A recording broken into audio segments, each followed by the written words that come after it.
What is going on, you guys? This is Andy and Kyle over here at Boho Hobo. And what are you doing, bro? We have a new video for you. Kyle, why don't you tell them what this video is about? It's about Gary Vee, folks. Alright, so we decided that we're gonna do reaction videos of entrepreneurs like Gary Vee, Tony Robbins, all these people who preach all this entrepreneurship shit that everyone just eats up but never questions.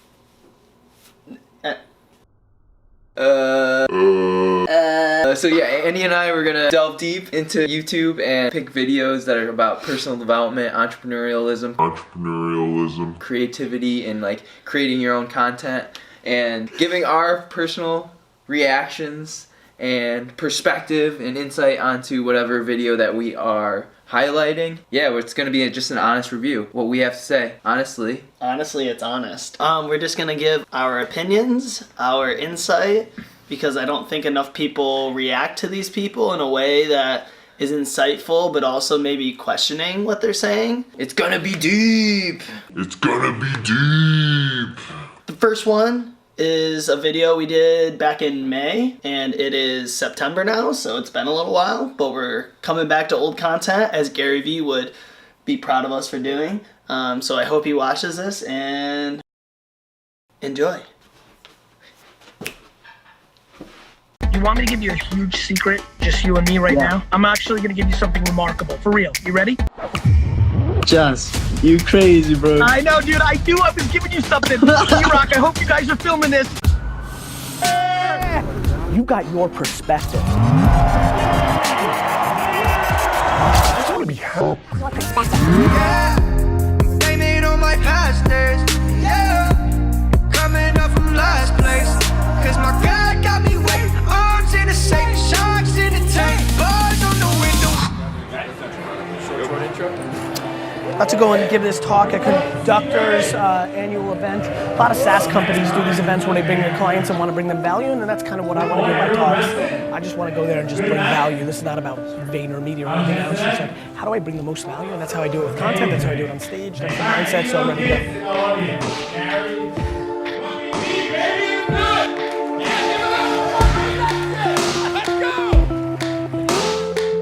One of the great reasons my company does well is there's not a single person that works at VaynerMedia that does the work more than I do. As the CEO of my company, there's not one employee that works for me that produces more content, deploys more ads. Like, I'm living in the trenches. I'm a practitioner. I'm in meetings sometimes with the platforms where I'm correcting their mistake of what their platform can do. You want to do good marketing? Make things people want to read and watch. Like at its most basic form. Why do I believe in 3 and 4 minute videos? Because when Vayner's lucky enough to make a great video like we did for Dwayne Wade and Budweiser, everybody fucking watches it. And then you sell more Budweiser. It's not super complicated. Versus what's happening now, which is everybody's trying to fucking hack machines. Bless you. And the reason I acknowledge that is, I don't know how many people here come from Eastern European Russia, but one of the great superstitions is when you say something and somebody sneezes, it's fucking true. So that was a really fun moment for me, because what I said prior to that is the thing I believe in the most. People in here are pandering to machines and reports, not to the end consumer. Let's make shit that people want to watch. Let's make shit that people want to read. Let's make, like, if the marketing industry has to lean way more into journalistic DNA and entertainment DNA than into marketing DNA. Nobody here wants that. Damn. He's talking about practitioners. Right, so he's saying like, and I think that we've already kind of been doing that, not making content in the purpose of marketing something. It's more as to bring value, entertainment, that kind of thing. Yeah, I definitely see this being more of like, we're just documenting our experience, and like any insight that we have, we're like relaying that information out to the masses, whether it's people that we personally meet, community in Syracuse, the world at large, whatever that may be. And we're practicing it, like what Gary Vee is doing. Like, he is learning by doing, and he's reputable because he's went from 0 to 100 with what he's creating, and he's done it, he's lived it. He's not some CEO at the top that's like, oh, this is the way it should be, and yet. Right, There's like imaginary boundary. He just said that he's not only is he the CEO, but he's also doing the same work that everyone else in his company is doing, but he's doing more of it than anyone else. Yeah.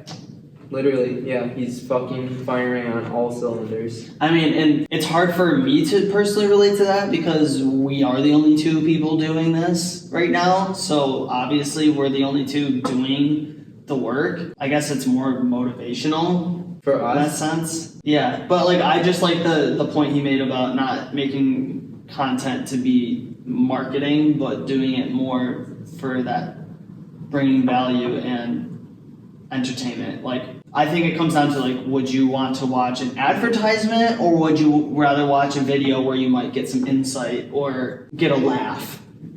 You know, it doesn't necessarily mean that we need to make like content that's gonna make people laugh, but it's like, are we focusing on making content that's going to, that people are gonna wanna watch? Or are we making stuff that seems more like we're just trying to get people to buy something? okay, let's take an ad of Coca-Cola, for instance. You watch that ad for 30 seconds on the TV, and after that, you obviously know that it's Coca-Cola that's selling you a product. And that's the only value that you get out of it is information. The Coca-Cola is informing you about how great their Coca-Cola is, and then you should buy this. You're not getting any value, whereas like when we're taking it this approach, we're giving value without any expectation. First of all, because it's information, knowledge, wisdom, insight, whatever it may be. But on top of that, it's like also, okay, we're boho hobo, but we're not like explicitly saying like go check us out. But you obviously know it's a boho hobo video because it's social media and you see the fucking tag right there. Yeah. And at the same time, we're highlighting our own lifestyle, which is stuff that we already enjoy doing, and we enjoy learning and gaining insight. I'm sure Gary Vee likes gaining insight just as much as us, True. So talking about like what your purpose is, like where do you see your purpose aligning with creating value for other people? It gives me a sense of purpose when I know like what I'm helping to create is potentially going to bring value to someone. Like positively impact. Right. Like even if just one person responded to a piece of content that we created and was like, wow, that was super influential on me, or I heard what you said about this and I did this in my life and this is like the outcome. Like those kind of things is why I would want to do that. Not necessarily because it's going to sell us a shirt. Yeah, we have shirts, we sell them, who cares? That's part of like how we're keeping this sustainable. But instead of like highlighting that to be the most important product, the most important product is the wisdom, insight that we're sharing with everyone. And then it's like, okay, if you support us and you support that we're continuing this journey and doing that, then you can buy a shirt to help allow us to keep doing what we're doing. Instead of looking at it the other way, you know what I mean? It was like Coca-Cola, they're showing you, oh, this lifestyle, you could be this great and live out on the, like, drink Coca-Cola, you're gonna be a millionaire, you're gonna have fast cars, but their main subject area is the product itself. And that's what they're trying to sell you. So they're trying to use the lifestyle to sell you on the product instead of using the product to support the lifestyle, which is what we're doing. Because at the end of the day, we need money. We need to be financially sound. So that's kind of like what we're doing in this aspect. And same thing I would say about Gary Vee. He's had the self-awareness to know what he wants to do with his life, and now he's just utilizing empathy wines or like his multimedia, like business advertisement and stuff, helping other people out to sustain this lifestyle that he loves to do. How you been? It's when I saw you on YouTube. One question. Yes. You mentioned Shopify, Instagram. Yes. I've been trying to invest in this personally outside of Yes. my company. Do you think this market is dead? No. Amazon? No. Drop shipping? Drop shipping? No, I don't think it's dead. I prefer you start a product and sell it yourself, but if you want to drop ship, it's not dead, it's more competitive. It'd be like saying is SEO dead? It's not dead, it's just not as good as it was 4 years ago because it's supply and demand and competition. But if you're good at it, it's remarkably effective. Yeah, oh yeah. Thank you, bro. Have you seen that trend of it getting harder to Well, be yeah, effective? but that's like everything. I mean, all right, he made that comment about SEO, and that's what I'm doing every day right now. And there's a reason why people are paying agencies to do SEO for them. It's because it's fucking confusing, and Google changes the rules at its whim, like whenever it wants to. And so yeah, it is supply and demand. Like, there's more people who are identifying, hey, if I want to do well on the internet, I need to have a good SEO strategy. Okay, so more people on the internet are now focusing on an SEO strategy. Oh, supply and demand, what you're saying. So That makes now sense. it's not as simple as, oh, well, if I put a couple keywords in here and You're competing with the world at this right, point. now it's like anyone who's in the niche of matcha tea, for example. Any website that has that's using SEO, now you're now competing against an exponential more amount of people than you were, say, 10 years ago. Whereas if you're part of the 1% expertise of SEO, then you can outwin that competition. Right, and so like when he talks about drop shipping was like really effective for a lot of people when it first became a thing because not that many people were doing it. And now there's a bunch of people doing it. Amazon. Right. So it's like, Marketplace. so he's right. Like if you're part of that 1% that has the really effective strategy, you're going to do well. But it's not as you can't just do the same thing people used to do to be good at it. You have to like find ways to differentiate yourself. And that's why he was saying, I'd rather see you make something like original and sell it, because you probably have a better chance of succeeding that way. Which is exactly what we're doing. Because all of this is original thought. Like, even though we're taking this video right now and we're like cutting it up and like talking about it, it's all original thought that we have, our own personal perspective. And like we say from the very beginning, like, you yourself is the most unique person in this world. Like, there's no one else in this world that's an exact replica of what you have to offer. And we're highlighting it here as original thinkers. Oh, thank you so much. I'm just starting. I have my YouTube channel. I'm just having trouble like producing new content all the time. I would highly recommend documenting versus creating. Okay. When you get into ruts, Yeah. just do a day in the life or just something. But like when I do vlog type of content Yeah. on my channel, my views are going a lot more down because Then what? then like if I'm doing stuff on, because I have an audience of programmers. Yes. So when I'm doing stuff with coding content or something, those get a little bit more views, but But you're pandering to views instead of putting out content. that's true. If you're not inspired to do fucking coding content, you're not gonna put out anything that day. Right. I'd rather you film yourself drinking a cup of coffee and maybe talking about the story of why you started coding in the first place. That's true, yeah, because you know what big problem I'm having is that I don't feel like really coding that much anymore because I'm focusing on running the business. Yeah, And talk about that. I'm not really related to the When my audience. when I first started doing business videos instead of wine videos, my views collapsed because my audience was wine people. Yeah, But then I just built it back up. You can't live your life predicated on how many views the video is gonna get on YouTube, right? Okay, so I'm just trying to, okay, so yeah, that's important for me to understand. It's the because- biggest important thing for content producers to understand. Everybody's getting caught up in likes and subscribers Right. instead of actually living their fucking life. Well, okay, so here's the thing. I also have, in my mind, I'm running a business as well, so I'm trying to get so it's not just likes and subscribers, I'm trying to cultivate a community of developers who are then also purchasing our products. Well, then then you gotta bring them value. Right. Then every single thing that you should be putting out has nothing to do with likes or subscribers. Right. It should be like, what in the world is gonna help this developer? And you have to make that content with the expectation of them never buying your product. Right. Then you'll grow. Yeah, that's true. I know. You know how many people I've changed their lives and made them millions of dollars and still haven't bought a sneaker or a bottle of wine for me? And it doesn't bother me one bit. You understand? Right, yeah.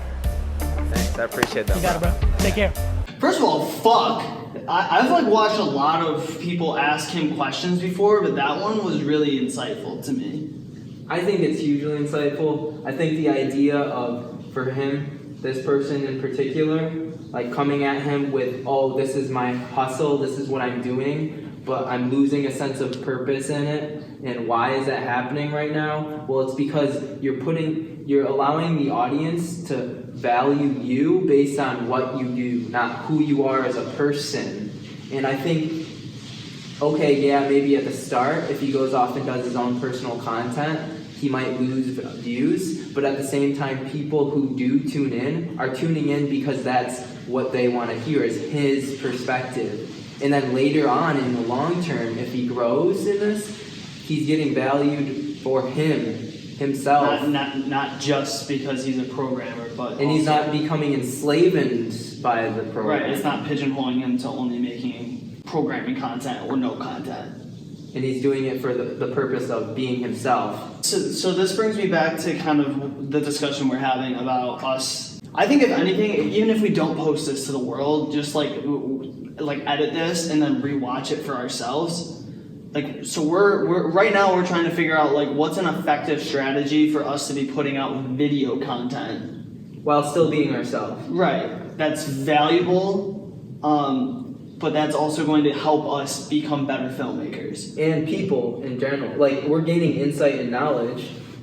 Yeah, so that's why I like this idea of watching these videos, because we watch these videos all the time, but I'll watch a video and like the ideas and the insights from that video are fleeting, right? It's knowledge intake, I'll take some of that stuff, but like I'm not necessarily gonna remember all of it later. With this, we're but like if I'm dissecting. making a video and documenting it, I can just go back and rewatch the video of us reacting to it and hit on those insights I was getting, or you were getting, and being like, oh yeah, and like maybe the third time I watch it, I get a new insight into what we were talking about and kind of keep that conversation going. I definitely think doing it piece by piece, 2 minutes at a time, allows us to really resonate on what exactly Gary Vee's talking about. Because if we were to just take it 15 minutes, okay, go on our day, forget about the video, it doesn't really hit home. Yeah.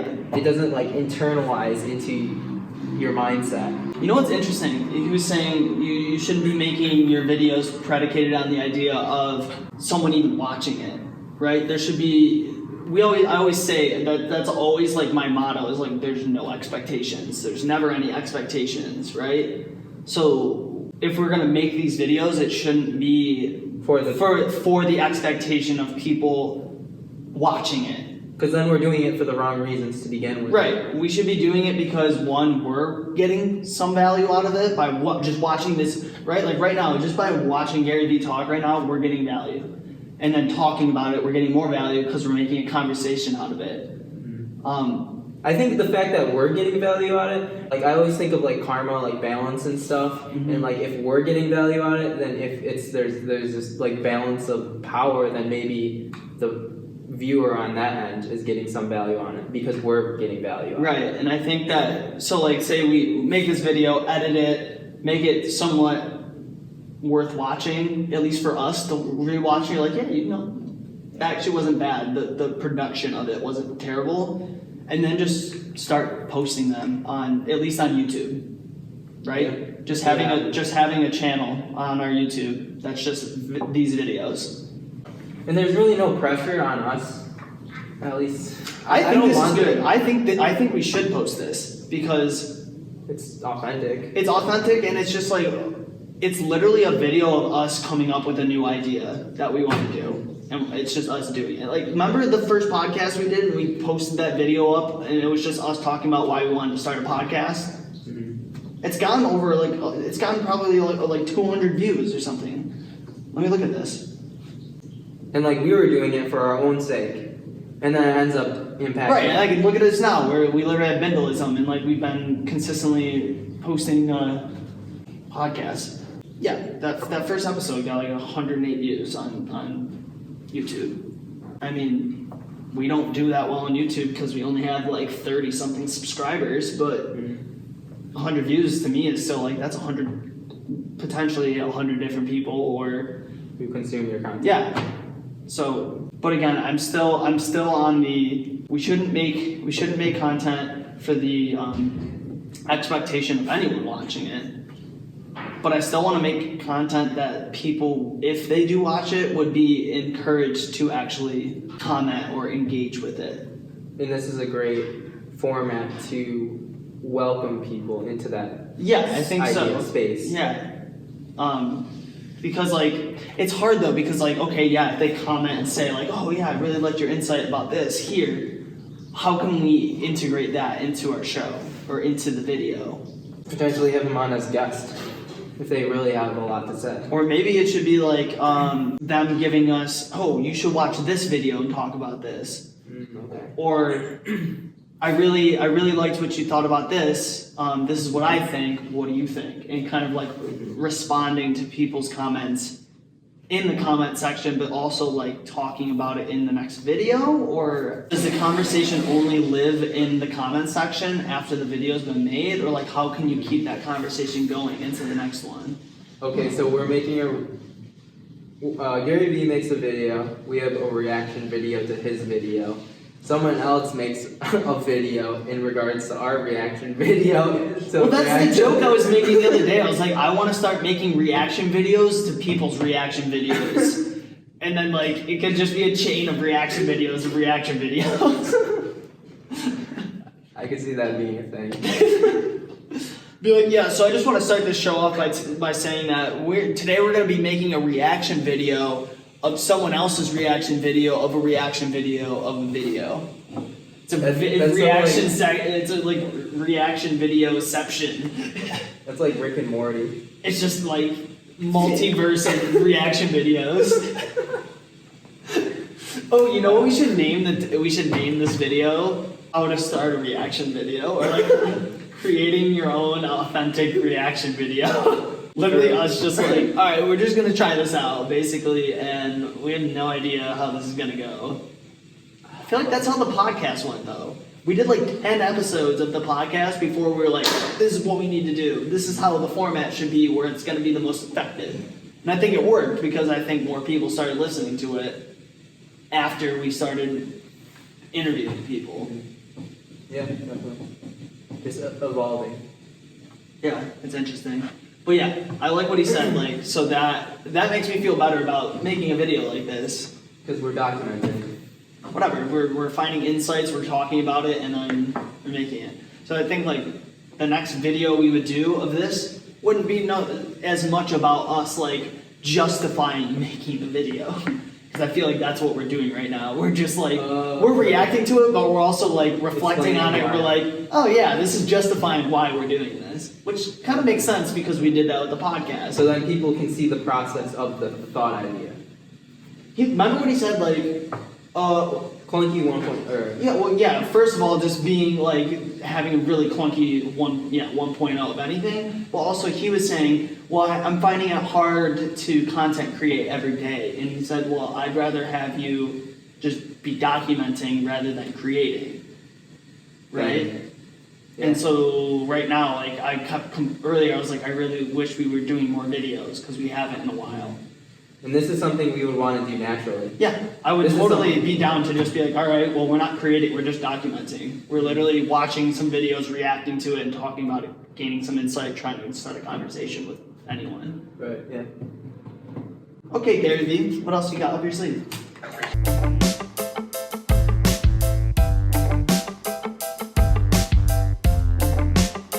How old are you?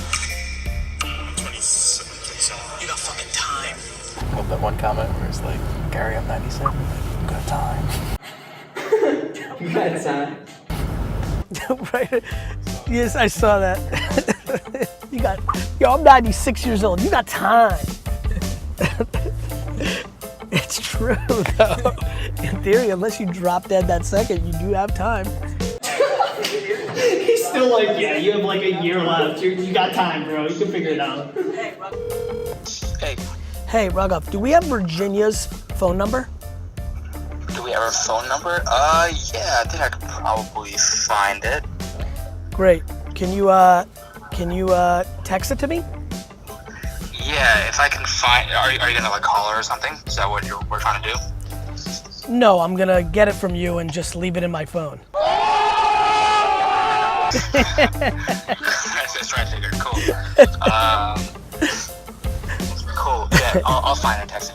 Cool, thanks, brother. Yesterday, and I'm sure the clip will play right now. Well, you guys can edit however you want, but I would probably start with the call and that little exchange.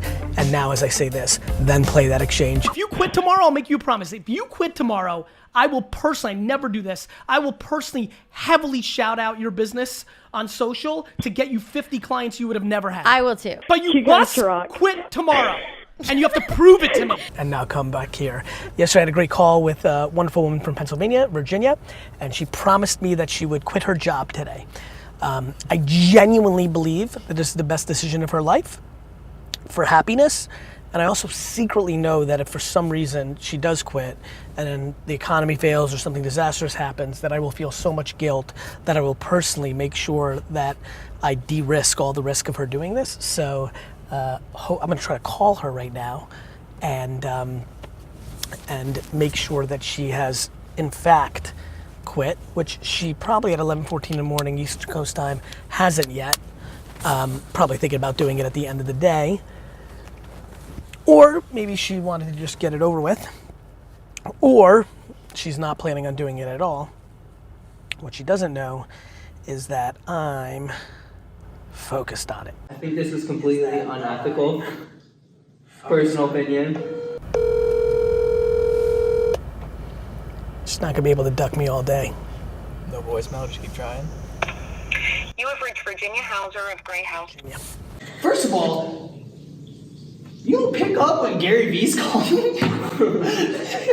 The fuck? Probably unknown caller. Also, just out of neither one of us have context behind like why they're telling her.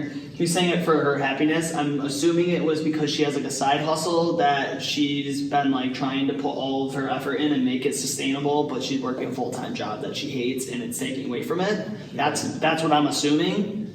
Out of curiosity, if you were in the conversation, say we talked to Gary Vee about what we're doing and he told us like, you guys should both literally quit your jobs and focus all your energy on that, and like that would be the best way to like, would you, Okay, so saying, like they said, if you quit your job, him and some other influencer are gonna like literally get you business right away. Yeah, there's huge safety net, but at the end of the day, I think everyone should be entitled to make their own decisions for themselves. And if they're getting pressured into making a decision, that's kind of unethical in the sense of it's peer pressure. It is peer pressure. A very major decision of your life. But it's also peer pressure from two people. I'm assuming the other person on there was like a successful entrepreneur or business person, saying like, no, like if you do this, we're like almost not necessarily 100% guaranteeing it, but they're saying like, this is what I would do. Like this is what I think. If you're asking me, like that person was clearly calling because they're looking for expert advice. They're like, if I was gonna do anything in this situation, I would quit my job and do this. Okay, so would you listen to him in that sense? I value people's opinion. I value that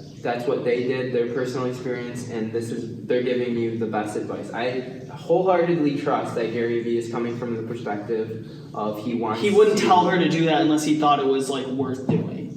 Yeah, and he wants to benefit the person. He's not doing it as a way to get something out of it. He's just doing it out of the kindness of his heart. He wants to see someone succeed. But at the same time, and this is just me coming from a mental health perspective and with nursing and counseling, like you should never give advice. Because if someone does make that change later on, after they have reaped the benefits of the change, then at the end of the day, you have to equate your decision making with, okay, yeah, it was Gary Vee that made me. And it kind of takes away your own sense of empowerment from that is interesting. Change. Because now it's giving like power to Gary Vee. Right, now it's like he influenced me to do this, as opposed to I made this decision on my own terms. If you're trying to solicit advice from someone, then you clearly weren't going to come to that conclusion on yourself, that I need to quit. What if you need more time in the decision making? I mean, there is that possibility that this person would realize to quit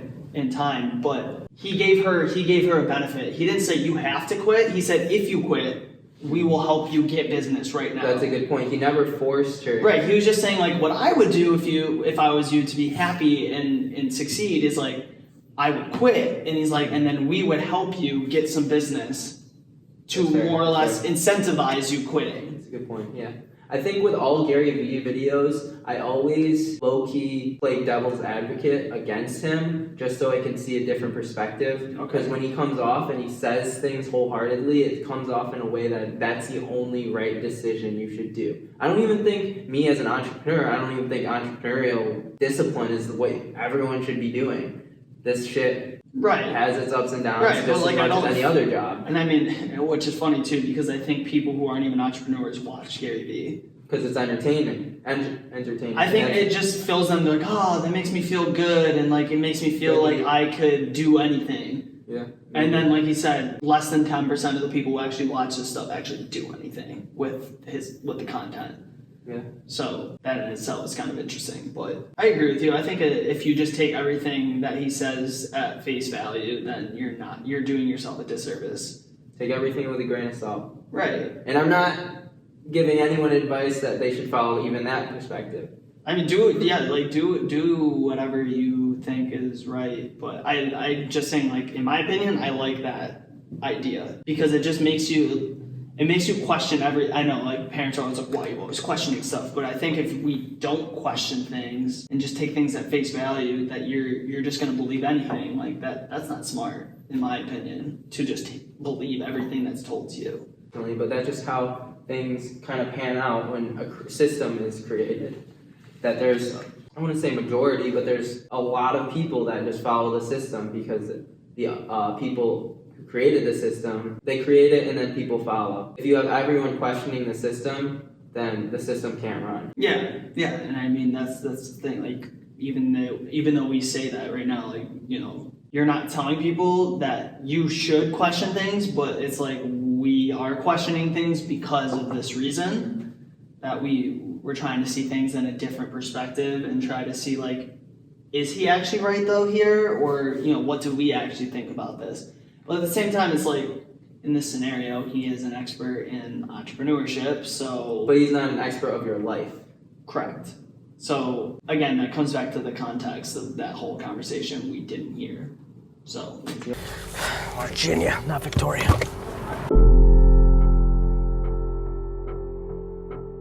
Let me tell you what I'm actually doing in public as Gary Vee. Everybody in the world right now, on the internet and in life, is spending all their time saying, you know, if the VP level was reminded a little bit more, and what I'm doing as an SVP and what I'm giving you advice to do is just do it. What I'm doing is just doing. I'm not jumping into social and debating people who have different points of view with me, trying to convince them what they should do. I'm just executing my output of practical positivity and letting that create the collateral impact that I want. I have a funny feeling that if you just disproportionately do and promote doing, that over time you'll affect a lot more people. You know? I really believe that, I'm hoping that this incredible age of judgment of others leads to accountability in actions, because people are gonna find out very quickly over the next 5 to 10 years that yelling at somebody else to change their mind to their way is going to have 0.0 results. There's so much contradiction, and I wouldn't pick up on this if we didn't dissect all the things that Gary Vee's saying right now. But he comes from a place where he's like, I'm not spending all my time telling people, or like going on in the comment sections debating on what you should or shouldn't do. And then I'll say something that is giving advice, and like, this is the way you should do it. And then I'll retrace his steps back, and it'll be like, I don't like want to tell anyone, I'm not screaming here like telling anyone anything, but this is how you should do it. I'm gonna play his side for this just to you know, keep this going. I think it's easy for someone to get that impression from watching his content. Like we watch Gary Vee's content all the time. Mm-hmm. And so I think this has been a constant conversation that we have. And honestly, it would be interesting to know what he thought about it. Being like, have you gone back and listened to your content, and have you ever gotten the impression that maybe you are just like coming off contradictory in that sense? But it's like people ask him questions, and I don't think he necessarily is saying like, well, you should be doing this, like you need to do this. I think he's just saying what he would do in that situation. And so sometimes you can trip up. Sometimes right, you it trip can up. come off in a way where he's like, no, I know that this is the best way to do it, and you should do this. But he always gives reasons to back it up. Right, He so always says he's it. not just saying things to say things. I definitely think anytime he does say things, it's a valid thing to say. I don't disagree with him. I'm like, okay, he's probably saying that because it worked for him or it's worked for other people. But I do get to the point where it could come off where it does almost sound like he's telling people they don't do it this way, then it's not gonna work out for them. I definitely think what we're doing right now is very valuable in the sense of like freedom of speech, where you got a lot of people that might be insecure or like lost and not know what to do, so they go to these figureheads and they like put so much energy and time into like really analyzing, like absorbing what they have to say, and then they might even feel even more insecure because they're not actually living their life. They're spending more time understanding how Gary Vee in this example is living his life as opposed to critically thinking. Be like, how am I applying these things in my life? Or what am I doing right now that would get me to that level? And I mean, obviously, like, it's gonna be hard to live up to. That's what it's unrealistic expectations, because I think a lot of people watch the Gary Vees of the world and think like, if I watch him and consume his content, I'm gonna be the next Gary Vee. Mm-hmm. Everyone's always trying to be someone and not just be themselves. Exactly. And I think that's and the something. more you do that, the more you distance yourself from valuing yourself. Right, and I think that's something that at least you and I have done well at, is that we don't just take things at, like, right now, we're not taking this at face value and being like, yup, he's right, on to the next part. We're like, no, like, we can sit here and talk about it because you and I value ourselves as individuals, and we both know like what we have to offer. But that's the whole value of introspection, is to look inwards and see what you have strengths and weaknesses in, and how you can benefit other people, and what you yourself want to do out of enjoyment out of your life, instead of listening to what Gary Vee has to say and being like, oh, yep, that's what I want to do, and I'm going to follow in his footsteps. But I think definitely doing these reaction videos, we want to get the effect of transmitting that message to critically think. And I think that's what and again, I'm giving advice because that's what I'm living right now. But I think it's very important to critically think and to reevaluate your own self and what you're doing. And that's why I highly valued philosophy, because if you can develop your own individual philosophy, or at least take bits and pieces from other ones, then you can develop your own sense of self. Yeah, and that's cool that you say that, because that kind of brings us back to just content that we are creating, is talking about these ideas. But I don't think you are giving advice. I think you're just saying, in your opinion, this is what you feel, and you're leaving it up to the hypothetical listener to make a choice to hear what you say and like act on that or not. And so I think a lot of his stuff, that's what he's trying to do, but sometimes it can come off as him giving advice. Oh, I'm on another thing. Or it can come off as him influencing someone to do something, to take an action. And I don't think it's ever out of anything but positivity and trying to help that person grow. But I do agree with you that sometimes it can come off as him just being like, you need to do this, or it's not going to work. And that's what I think can inevitably happen as a teacher or a mentor, is they're always going to take their personal story and tell you how you should live it based off of their own story, because they don't have context of your life. And to move on to the next idea that I'm thinking, that's why I think counseling is hugely important to develop people's introspection. Because it makes them come up with the answers and the responses, and it makes them critically think about themselves, internally think about it. Exactly. As opposed to someone else telling them how they should be thinking about it. And that's one flaw that I think there is in media, is when you're consuming it doesn't let media, people think for themselves. It makes them just hear information and take it at face value, like you were saying. And that's the thing. And it doesn't give people time to process. I don't think enough. So fast. Like, we've been doing this for a while. Like, critically having critical conversations about content that we read or watched a video about. We always sit and have a deep conversation about things and just throw our opinions out. And I always feel just mentally enriched afterwards, even if it doesn't necessarily reflect in me like Results? Yeah, like there's no results based out of this. It's more just I just felt mentally stimulated in that, and it just made me almost see the world differently. Right? Yeah, it just gave me more perspective that I didn't have, and I think not enough people are doing that. Maybe they can't, or maybe not everyone wants to. That's another. That's an interesting. Like maybe not This everyone is an wants interesting subject because I always think about this, where we've talked about getting into the Myers-Briggs and understanding people's personality types. Is that I get into a lot of social interactions where I start getting deep into a topic that I'm like fired up about, and you notice people tuning out or not wanting to get intellectual about it. And that always rubs me the wrong way. But I think you're right. That comes back to like maybe either some people just don't want to intellectually they question things and talk about it and have a conversation. Right. I don't want to say maybe that's our skill I don't even set. want to Maybe say like people aren't thinking. I just don't know if people are thinking about it in that way.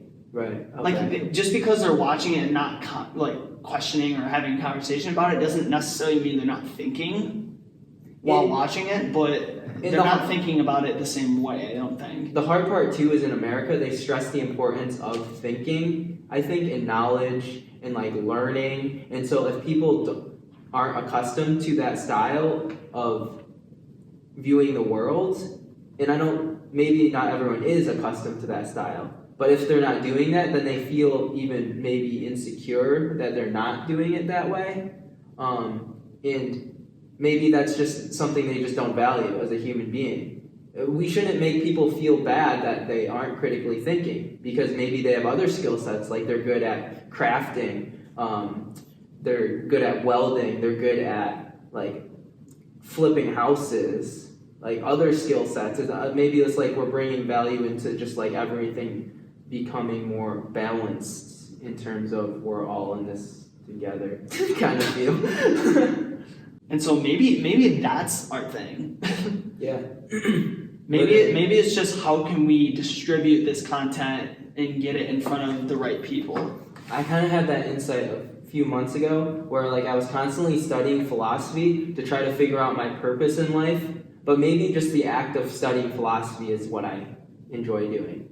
Maybe it's not the end result that is meaningful, but the process that you go through until you get to the result.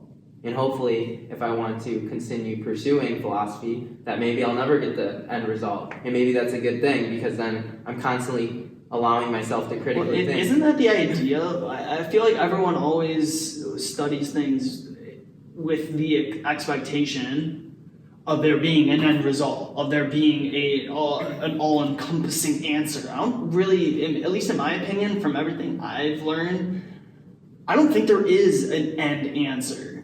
I don't right? think so. There's always I think that's what, as humans, we want a sense of clarity and understanding for why things are the way they are and what your purpose is. But it's all arbitrary at the end of the day. It's all humans labeled.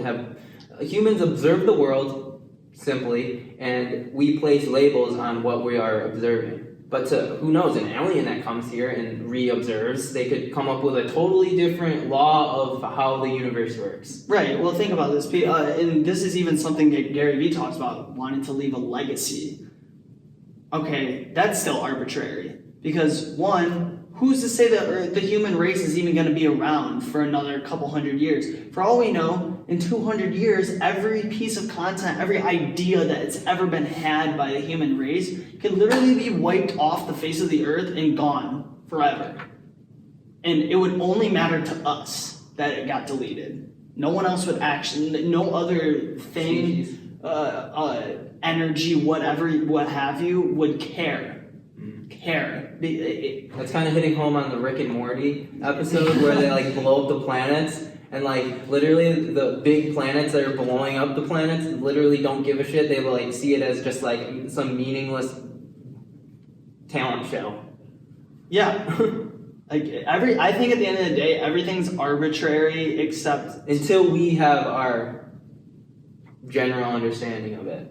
Yeah, and so to come back to your whole philosophy thing, yeah, I don't think there is an end answer to philosophy. I think it's just you continue to learn and continue to grow and become a better thinker and see To apply it to your life. Right. Well, think about how many there's infinite scenarios of things that you should have a good mindset about to understand how to react or what to do in that situation. That's what philosophy is about. It's about how to live life in the best way possible. Best, right? In an effective way, I guess. In our subjective right idea. So I how don't to really live think there is an end to learning. I don't think every like Aristotle and Socrates, like I don't think those people. They're just as clueless as we might be. Yeah. They were smart for their time, and yeah, a lot of those teachings still apply today that are very like woke things, but at the end of the day. But they were also seen as like crazy people, and I don't think that they necessarily got to the end of their thinking and learning.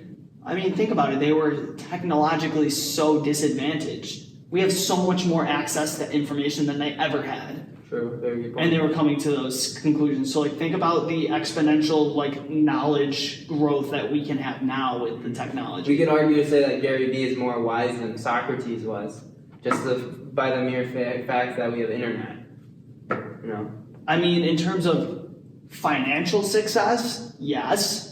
I mean, those thinkers I don't think ever could have even like fathomed living as much of a lavish lifestyle as probably like he doesn't live lavishly, he doesn't show it, but like, he has a shit ton of money. Right. Okay. So like in that sense, they weren't able to monetize their thinking. Whereas now we have the opportunity to do that.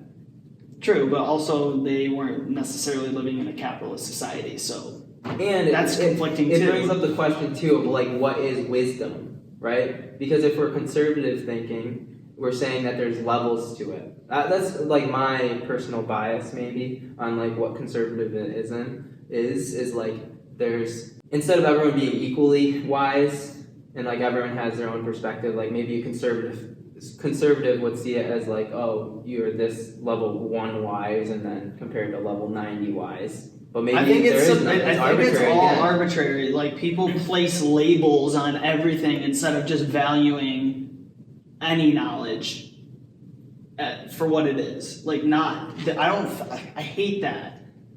That's what I like. That's one thing I do like about Gary Vee is that he is the CEO, senior vice president of VaynerMedia or whatever, but he doesn't treat people differently. He's still humble and he still treats everyone like he wants to be treated, which is just a fucking human being. Right? He may have a lot of knowledge and he's experienced a lot of success in his life, but he doesn't want to be seen like, I'm a level 10 wisdom and you're down here and I'm superior to you. I think that's why so many people digest his content. It's because he's relatable in that sense. Where he's approachable. He's someone that you feel like he actually gives a fuck about what you're talking about because he doesn't see you as a lesser. Good point. He just sees you as like a hungry individual who's trying to succeed, just like he was. Like he sees himself in each individual that that's true comes up to him. Yeah, so he actually does care. So I think, at least in my opinion, I hate the labeling thing. I think there's so much value in your idea of him seeing himself in other people because I think that's the very thing that allows you to relate to other people and actually want to give back because in a sense, it could be a selfish thing and I mean, we're all human and maybe there is a selfish side. There might be for Gary Vee that he's valuing other people or he's bringing value to other people because he himself that makes him feel good and because he sees himself and other people. I've heard this before. It's not always a bad thing to be selfish. People always hear selfishness and think it's a negative. There's always a negative connotation put on being selfish. And again, that might be arbitrary. But but that's also someone else's opinion of you. Like you made a decision in that may negatively affect someone else because you were thinking of yourself and being selfish. But at the same time, it's like that other person isn't you. So I think if you're being selfish, but but being selfish, not out of wanting a negative effect, then being selfish isn't necessarily a bad thing. So like we all do things because it makes us feel good, right? Like you guys gave a slice of pizza to the guy in the corner the other day, and why'd you do that? Probably because it made you feel good to do that, right? So technically, you were being selfish for doing that. You were being selfish to give someone else a piece of pizza because it made you feel good. But it's also beneficial. But it's a positive selfishness. Because at the end of the day, you just made that guy happy. So maybe the best way of being selfish is, okay, yeah, you're getting something in return, but also like it's positively beneficial. It's a positive selfishness. As opposed to a negative selfishness. Right, like negative selfishness would be like greed or, purposely doing something to benefit yourself, even though you know it's going to negatively impact other people. And you're doing that. You know that effect is happening. And I think sometimes you have to be selfish with a negative effect. Like sometimes it's like those a lot of the times are like life or death situations. Sometimes it's like, do I selfishly? It's also selfish to martyr yourself to save someone else. That's being selfish. How? You're literally like killing yourself to save someone else. That would be selfish because it would make you feel good to make sure that person lived. You see what I'm saying? Okay. And there's still a negative. That's a positive negative. Yeah.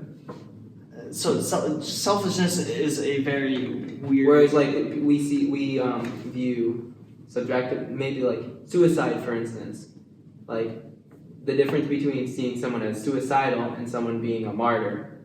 They're still both killing themselves, but it's like the intentions as for what they're doing. So like in a martyr situation, that could be a positive selfishness. Suicide would be a negative intention. It would be a negative selfishness because they're killing themselves because they don't personally value their life anymore. And they're not doing it for anyone else. Right.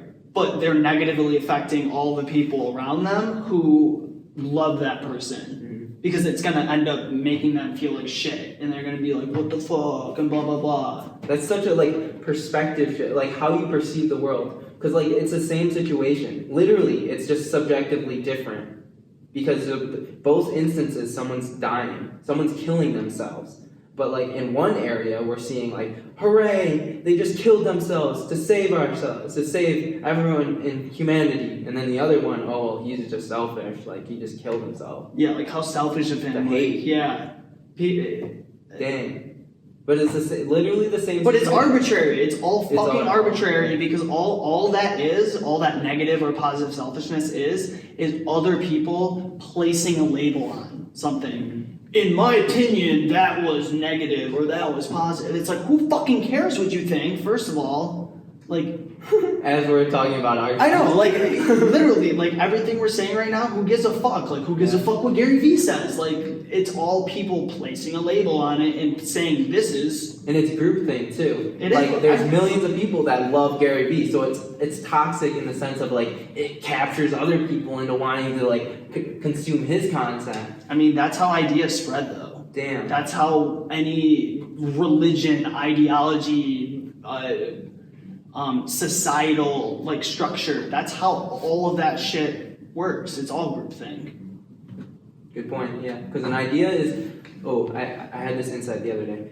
An idea is worthless until it's been listened to. Because an idea without being heard by anyone else is just a thought. The way you get somebody to do something, whether that's to buy a sneaker or to act nicer to each other, is through communication. I want to build the greatest machine in the form of a company with all sorts of weird disciplines like publishing and a speaking bureau and all sorts of things to be the best in the universe in communicating things to get people to do things. And some of those things will be very selfish, like buying an American football team. And some of those things will be very noble, like curing my brother's Crohn's disease or helping Claude become the president of the United States of America. I love this pressure. I really do, because I think I'm good at it. And I think I want to pay back the universe for, you know, what it gave me, you know? I think I'm good at it. I know the intent is in a hell of a lot better places than the alternative alpha capitalist that could do it. And so like, right? Life's about alternatives. Who else can build billion-dollar companies from scratch like me? And who is she and he as a human? I'm a rare version of it. And so I need to see that through and document it so that I can inspire people who think doing good is going to Africa, which is absolutely good. There's another way. Build an incredible company that everybody aspires to. Do you know what was going on in Silicon Valley when Steve Jobs was at his height? Young dudes thought they had to be dicks like Steve. Do you know how excited, Claude can tell you better, do you know what we're doing here? I'm inspiring a totally different alpha executive, female and male. That's huge. That's legacy. That's cool. Like, what? Like, you could be an alpha assassin winner and have a heart as your logo? What? That, you know, it may seem too, you might be too close to it, but it's super cool. It's super different. And it's, go, see ya. Thank you. I listen to Marcus more than you. I love you guys, see ya. Devil's advocate right here. All right, so the entire time he was gassing himself up. Yeah. And he was saying like, I'm humble as fuck, or like, I'm the best CEO, while at the same time like raising this generation of amazing CEOs that like give compassion and like help, self-help, personal develop, all this other stuff. And it's like, why during that entire time that he's gassing himself up, that everyone is just like, fuck yeah, Gary Vee. Like, you're the fucking man. Everyone's just, yeah. Like, yeah, it's weird because it's almost like he's like the popular kid in the room, and everyone's just like, he's so cool. Like, yeah, like I'm in the same room as Gary, so like I'm kind of cool too. Yeah, what everything, and I mean, like he is valid in what he's saying, in the sense that, yeah, like Steve Jobs was everyone. Oh, I want to be like Steve Jobs. I want to be like Mark Zuckerberg. I want to be like a ruthless asshole, know-it-all to succeed. Like that's how you succeed. So in that sense, he's not wrong. At least in my opinion, he's not wrong. Like I think what he's doing is creating a better precedence for entrepreneurial, just the business. Oh, but yeah. Instead of being not capitalistic right, society. instead of being a piece of shit to your employees and having high turnover, and perpetually keeping people being assholes, you're just having compassion. Like everyone wants to have compassion sent towards their way, right? Like I don't think a single person would. I agree. A lot of Gary Vee's ideology has a lot of like giving back to it, and it like brings value in people's lives, and it's like he said, it is having that effect on people where they actually give a shit about their employees, and I like highly respect Gary Vee. But there's also a little bit of me that's like, maybe we should dissect this a little bit and think it through. Yeah, I think yes, what you're saying, like we're not knocking Gary Vee right now.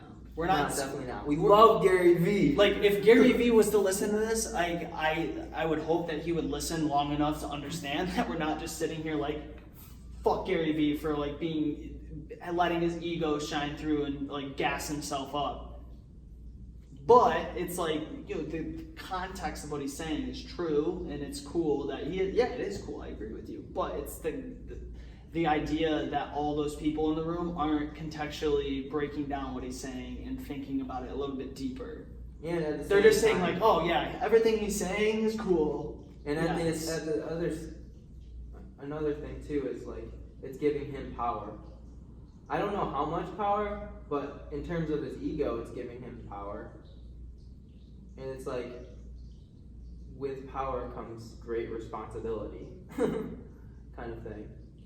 And it's like, we have to trust that Gary Vee is going to use all this gassing up, we'll call it, in a way that... I mean, I don't think he ever has negative intent in a lot of things he does, but I just think that coming back to this groupthink mentality, having everyone just sit in the room and or hear anything he says. I think that's kind of like a theme we're coming back to, at least in this video. We're kind of more or less just dissecting Gary Vee. Is have your own like mind, right? Like it's okay to have your own opinion and have your own train of thought. You don't have to literally take things for face value. And so like, yeah, maybe what he was talking about isn't like the best example to pick apart, but it's like everyone in that room wasn't questioning anything he was saying. They're just like, yep, awesome, yeah, sick. Yeah. And I mean, at the same time, it's like he's knocking Steve Jobs. Why? First off, and at the same time, like maybe Steve Jobs brought value in other ways, which in my opinion, maybe he did. But yeah, he did. I he mean, doesn't like, have to be maybe giving off the persona that he did, but it's like maybe understand his context. Like, why is Steve Jobs acting like an asshole with all of his employees? Maybe he's not doing it because it's cool. Maybe he knows that he's doing the wrong thing, but maybe he just can't handle the pressure, and maybe give him some compassion. Is like, you're fucking CEO of Apple and you're fucking like running the world. Like, that's a lot of fucking stress on your hands. And it's like, maybe we need to talk it through with him and not just make these assumptions that he was an asshole kind of thing. Well, I mean, a lot of people attest to the fact that Steve Jobs was an asshole.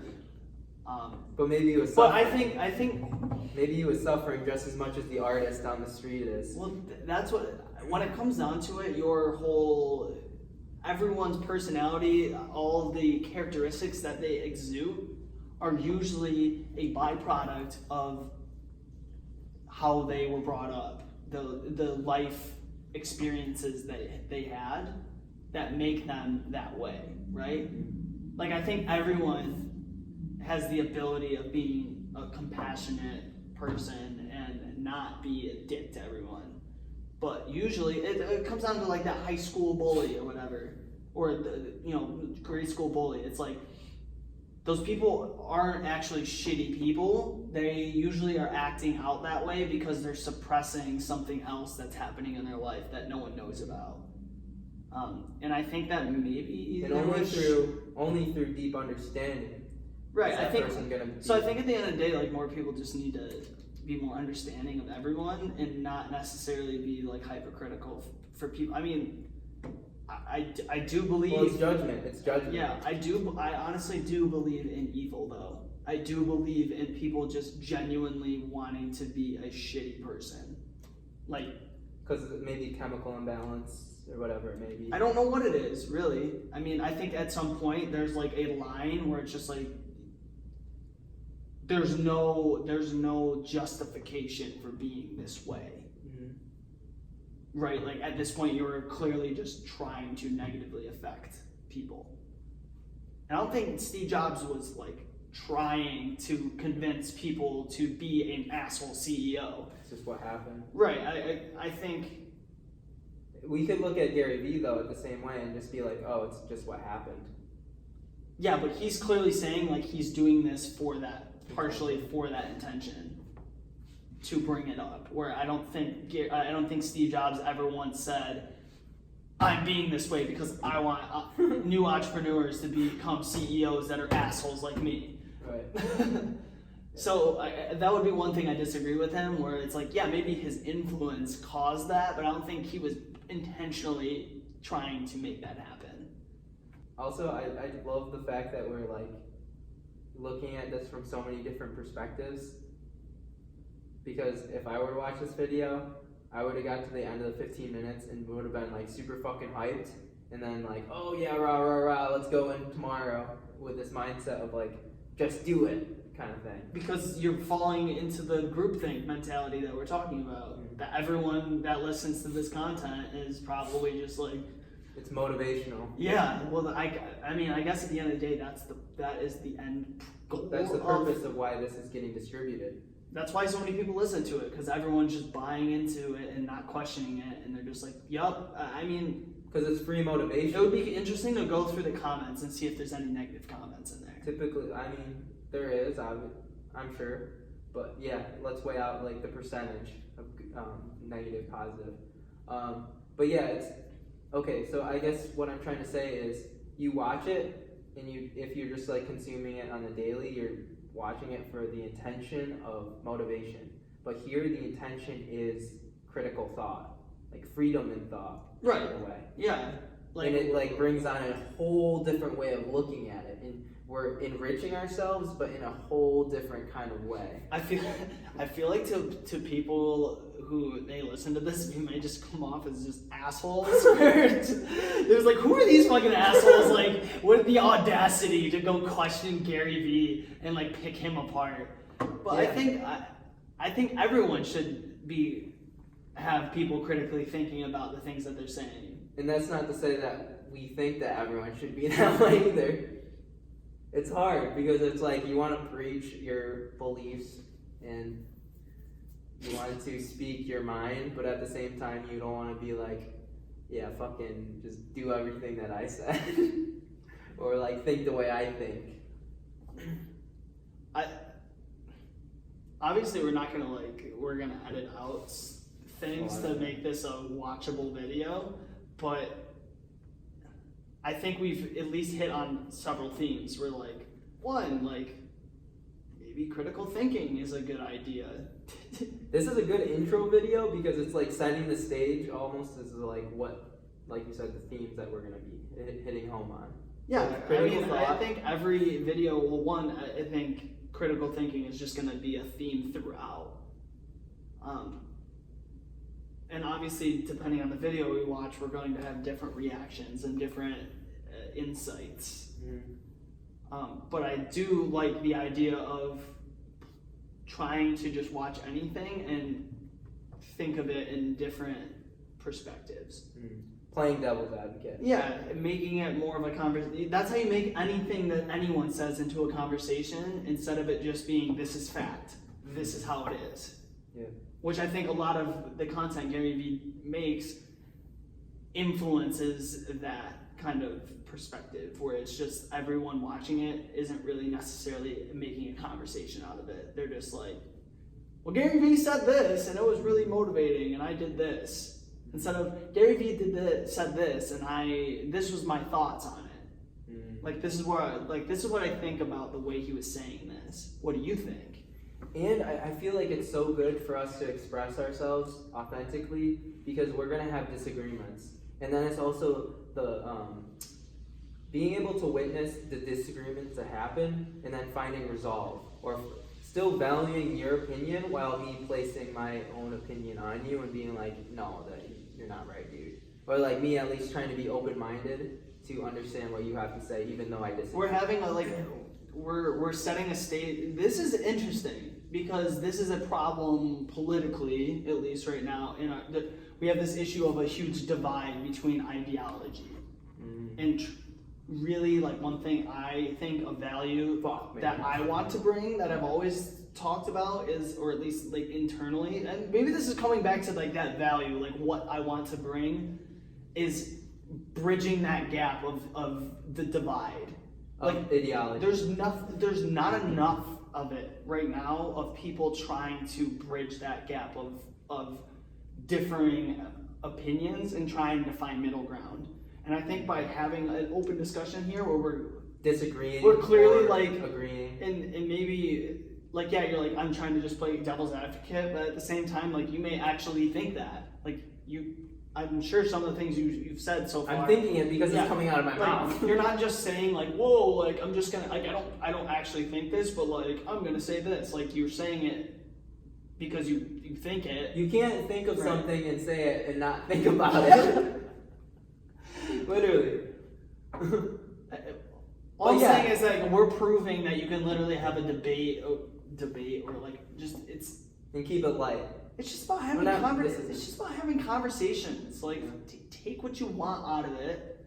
But at the end of the day, like, we're all human, and that we should all be able to think critically and have our own opinions and not have it end up with unnecessary name calling, or pettiness, or killing each other. Yeah, like, conversation and critical thinking is how you can solve a lot of problems, I think. Oh, Another thought, dude. Okay, so you know how I had thought like 3 months ago where we were like, oh, we should have a debate on stuff.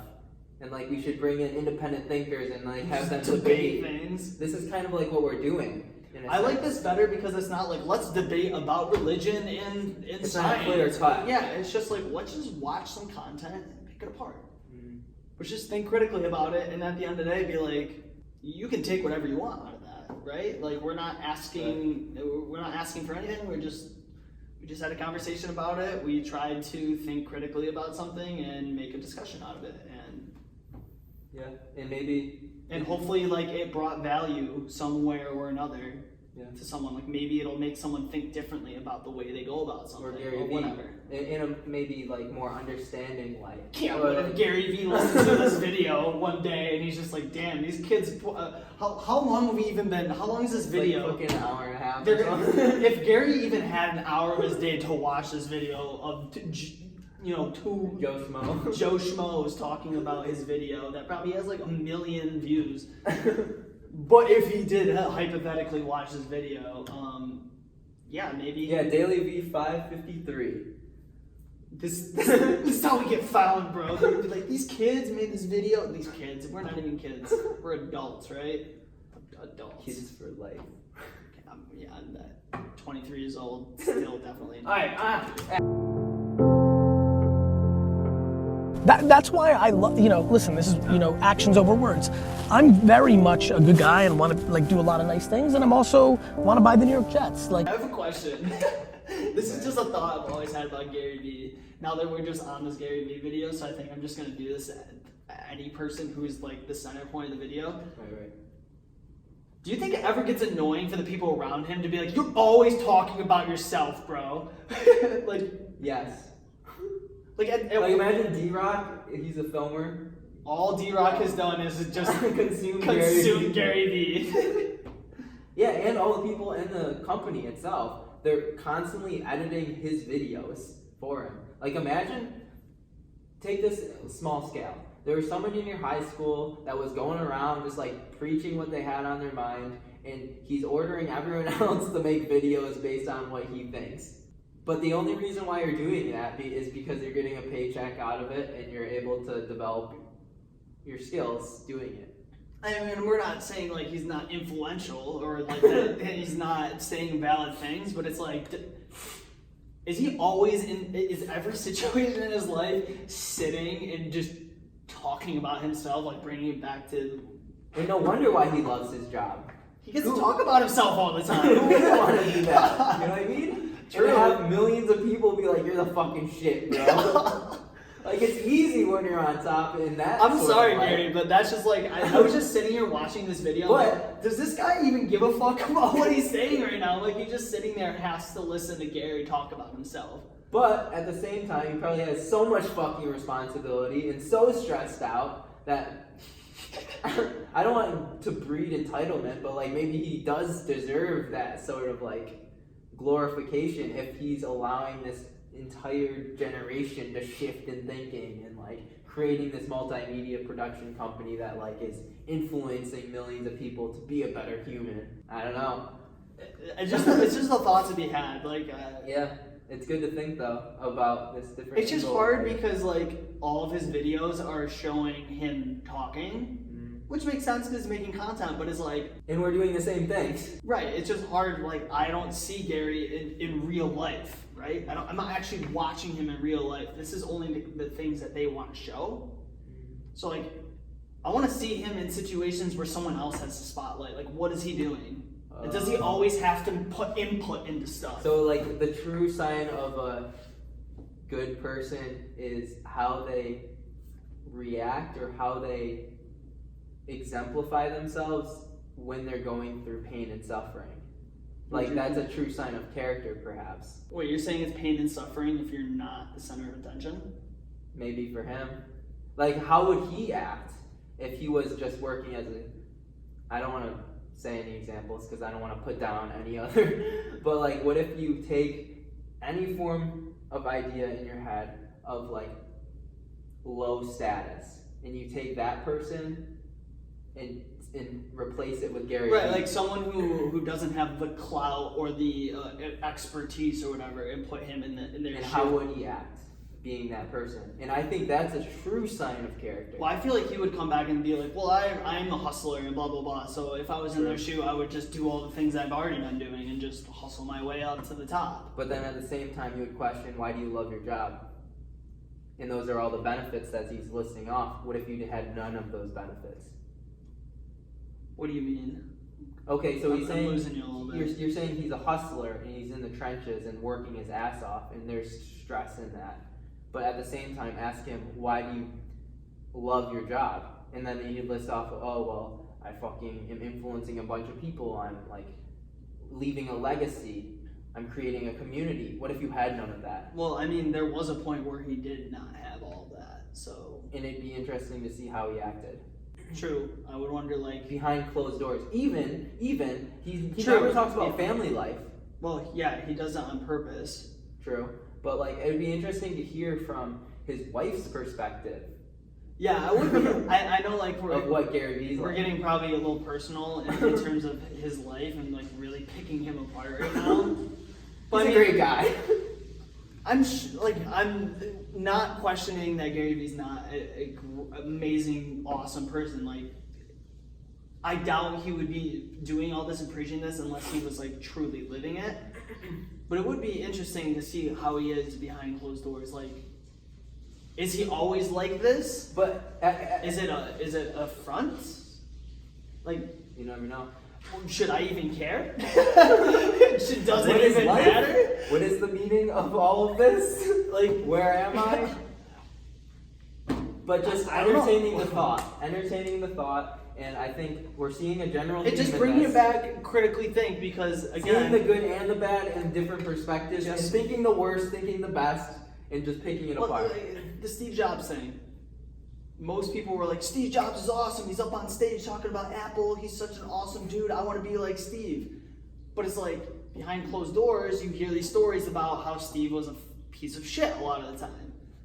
But like, you wouldn't have known that unless you were living the life with him in it. Right. In your life, where you were directly seeing him on a day-to-day basis, and you can make those inferences. A lot of these principles or ideas that we're talking about could be applied to like just mainstream ideology in terms of like social media. Like, you see someone on social media that has millions of followers and you're like, oh, they look amazing, like they're living the life. What is their actual life like? What is their actual life, yeah. So I guess this comes down to like, what is Gary Vee's life actually like? And what is our life actually like? Hey, you guys don't even know.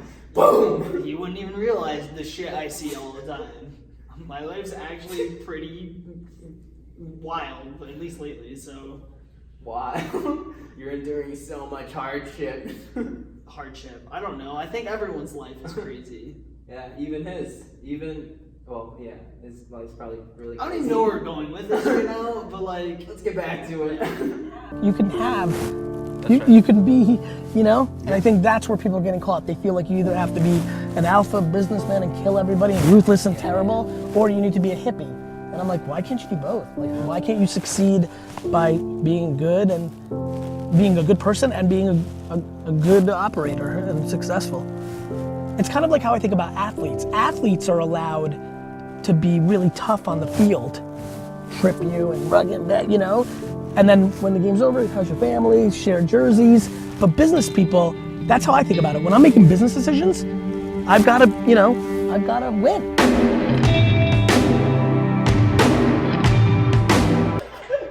Turned it into like a widescreen, really dramatic. And that's another effect, that they're playing on humans' emotions. So like Gary Vee's talking about stuff about human emotions, and on top of that, they're using tactics in terms of filmmaking to make you evoke emotion. And it's like, how much truth is there in what he's saying? Or like, how much realistically, yeah, like, you're like, oh, I want to live his life. Look at him walking down the street, and he's like, he just said this like really motivational thing or like really insightful thing, but then it's like, realistically, he's walking down the street. If you were actually watching that happen, you'd be like, oh, it's just like some dude just like walking, some guy with a camera is just following him around. Like, that's what's crazy. That's the world we live in now. We're like, we're consuming people's lives through media, so it's larger than life. Yeah, it creates an image that's not real. Until VR hits, and we're all doomed. Well, I'm just saying, like, it works because that production value gets people to watch. And we only know that because we have background in filmmaking. We only know that because we make really clunky videos and no one watches. We purposely make our film production shit. So we give you the truth, people. Well, we do preach this be authentic and stuff, and I think minimalism. I think authenticity comes from not trying to showcase something for people to perceive it in a different way than how it actually is.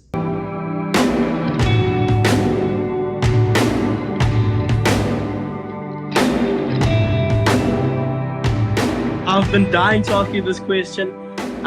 So I'm a social media influencer based in South Africa, right? Still in high school, working my ass off, doing things I can do to get my content there out as much as possible, right?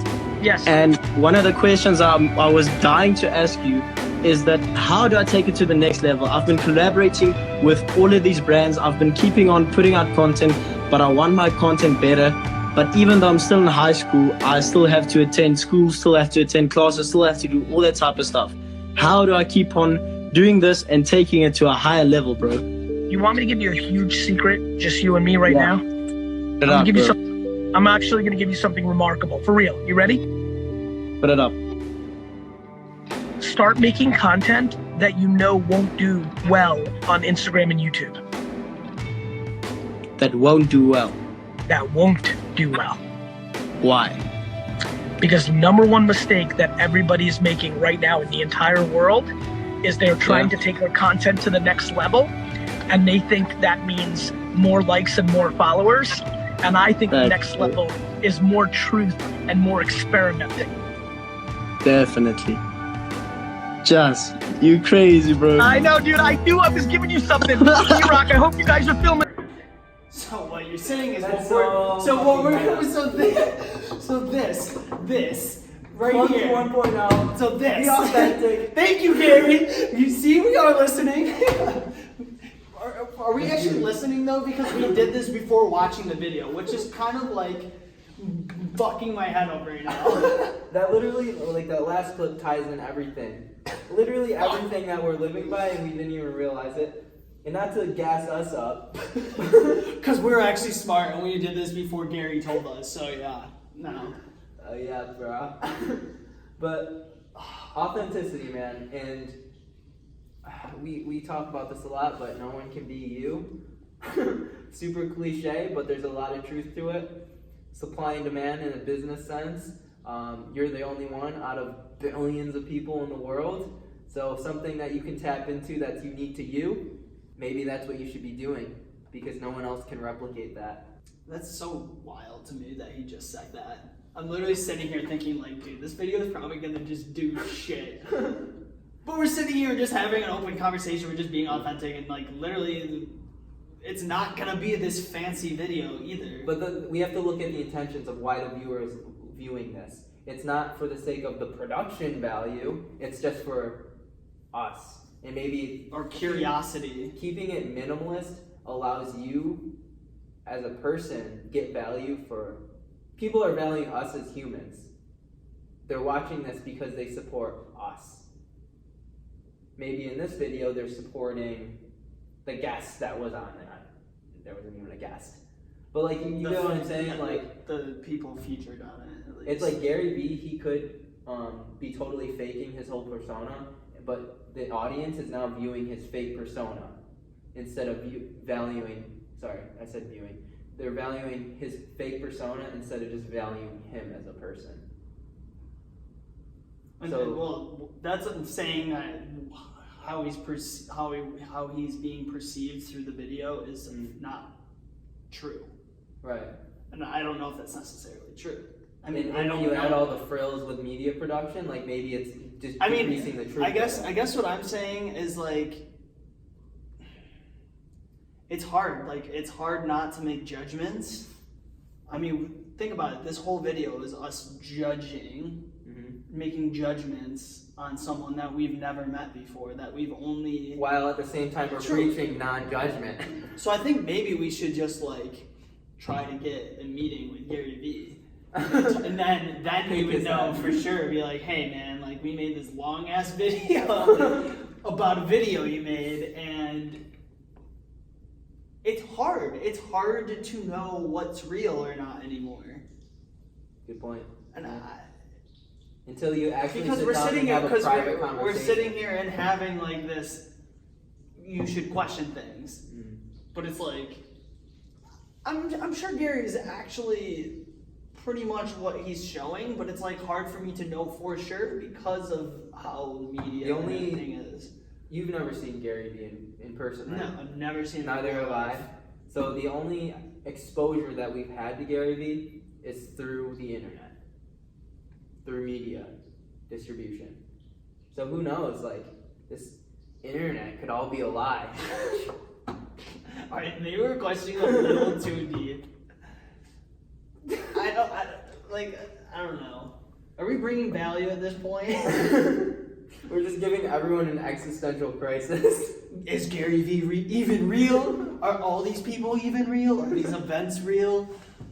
What is Am I life? real? It's all arbitrary. No.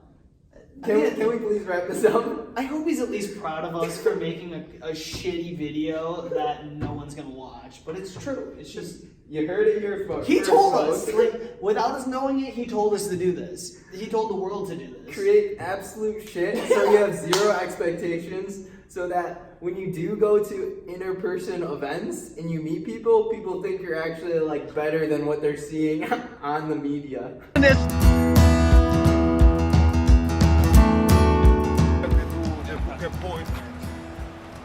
Oh, I'm so sorry. Jesus Christ. Not this, not this. Event, everything. I got you, Jason.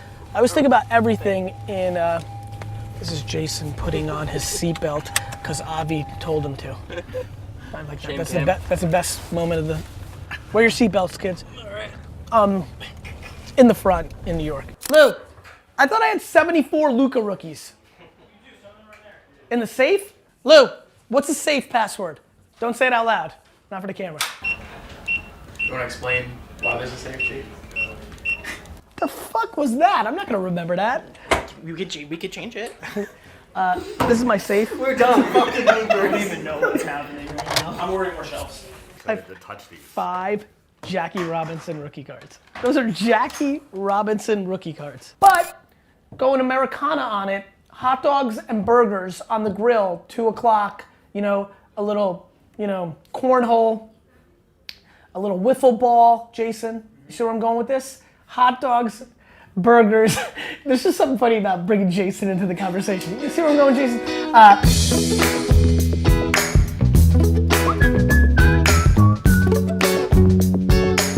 Cut.